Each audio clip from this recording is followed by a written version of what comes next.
To begin with, let's define advanced alternative payment models.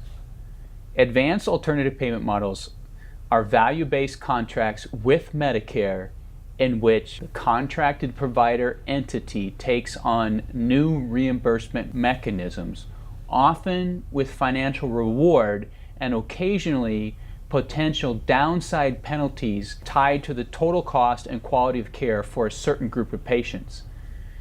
When care is high quality and efficient, providers and Medicare win, as well as patients.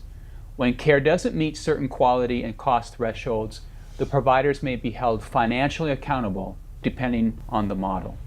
The Advanced Alternative Payment Model, or APM, track under the Quality Payment Program gives providers an opportunity to pursue alternative reimbursement and care delivery models. However, the models must be deemed advanced APMs, and the APM entity must sufficiently participate in the advanced APM for its participating providers to receive the annual 5% Part P bonus and be exempt from MIPS. Advanced APMs must be designated and providers sponsored by CMS and must assume sufficient downside revenue risk, not just upside potential, to qualify as an advanced APM. Sufficient participation is calculated by meeting certain patient revenue or volume thresholds. Note that not all providers that participate in an advanced APM are exempt from MIPS. In order to prove sufficient participation in an advanced APM, entities must meet increasing thresholds based on the Medicare Part B payments. For the 2017 performance year, that threshold is 20% in order to gain an exemption to MIPS and 25% to also gain the 5% annual advanced APM bonus.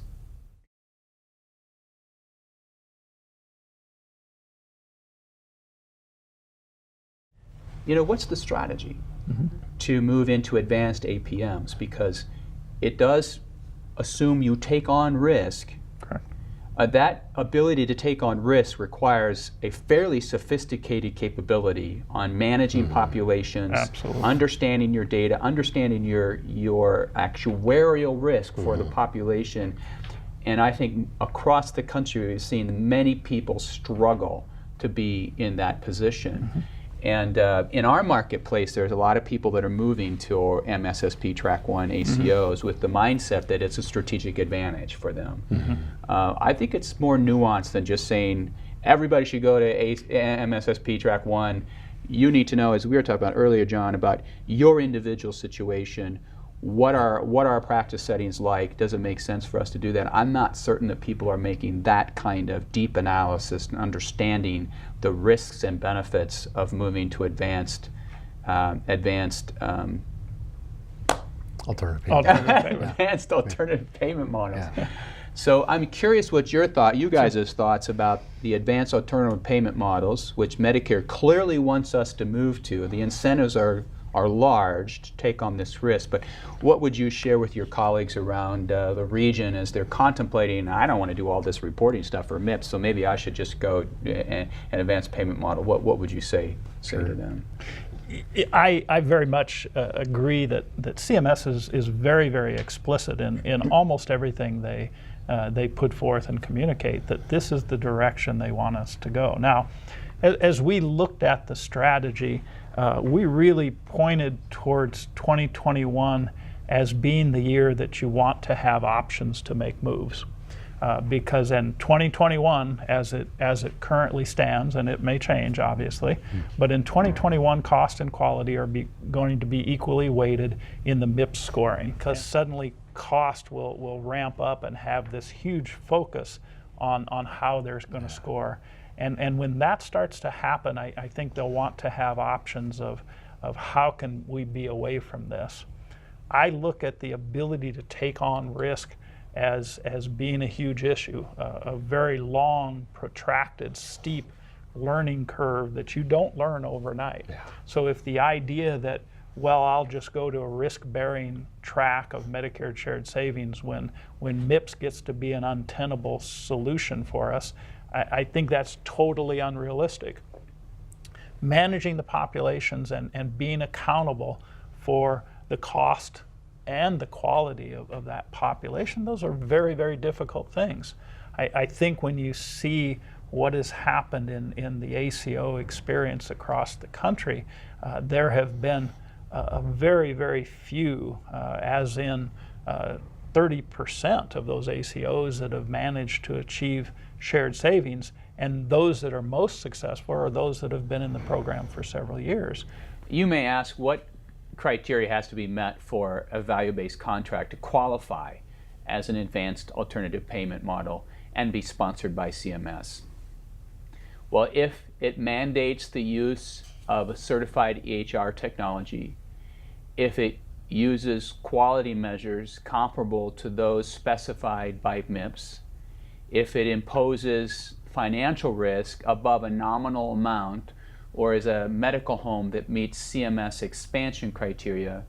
Now, this criteria is key in differentiating, for instance, MSSP tracks 2 and 3 as advanced APMs versus track 1, which CMS does not deem an advanced APM due to it being an incentive-only program with no shared losses. If you or your organization is thinking about applying for a CMS-designated advanced APM, it's critical to understand the following. If providers engaging in an advanced APM are unsure whether it will meet either the payment or patient count thresholds described previously, then they have to decide whether to track and report for MIPS as a safety net strategy, requiring additional time and other resources. Another reason for considering this backup strategy is that it is not likely that CMS will determine an advanced APM entity's sufficient participation status until after the MIPS submission deadline has already passed.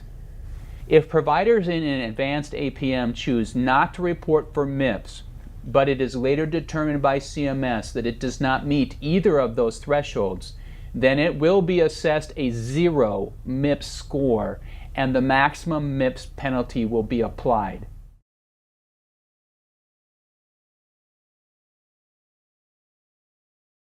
I think coming at it from an entirely different end of the spectrum here in a small rural setting, it worries me is the honest answer. I think it gets into a conversation I think about is how deep is our bench?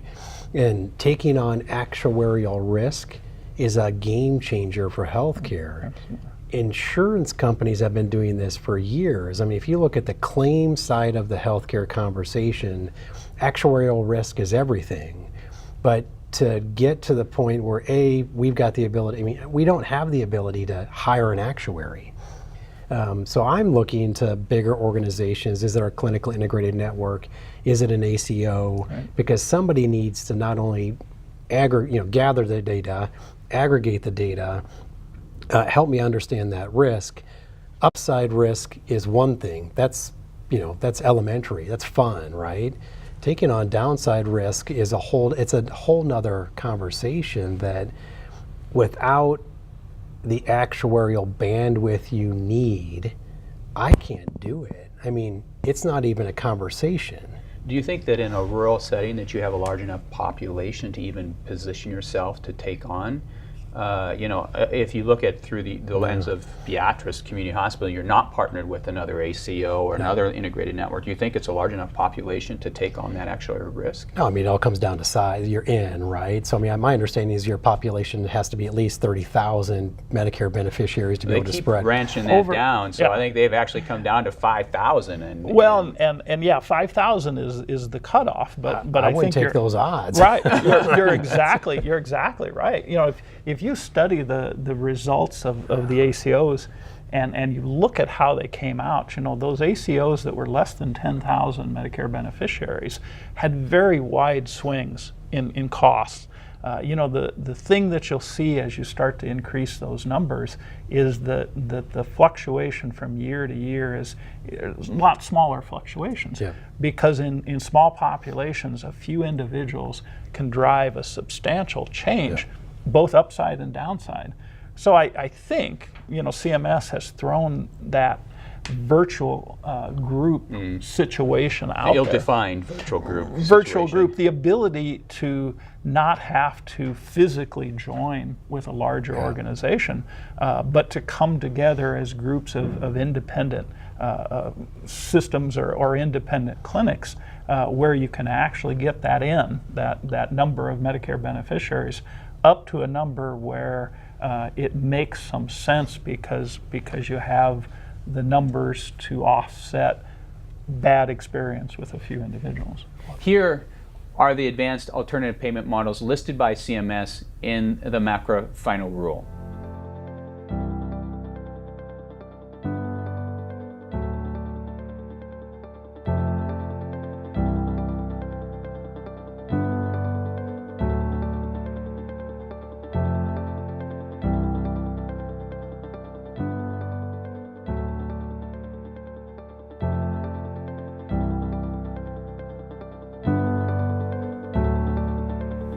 In order to encourage the transition to advanced alternative payment models, CMS will consider designating additional APMs as qualifying advanced APMs during performance year 2018 and beyond.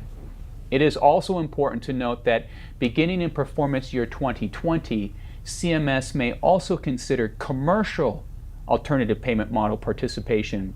This will likely increase the number of providers eligible for MIPS exemption through participation in the advanced APM track.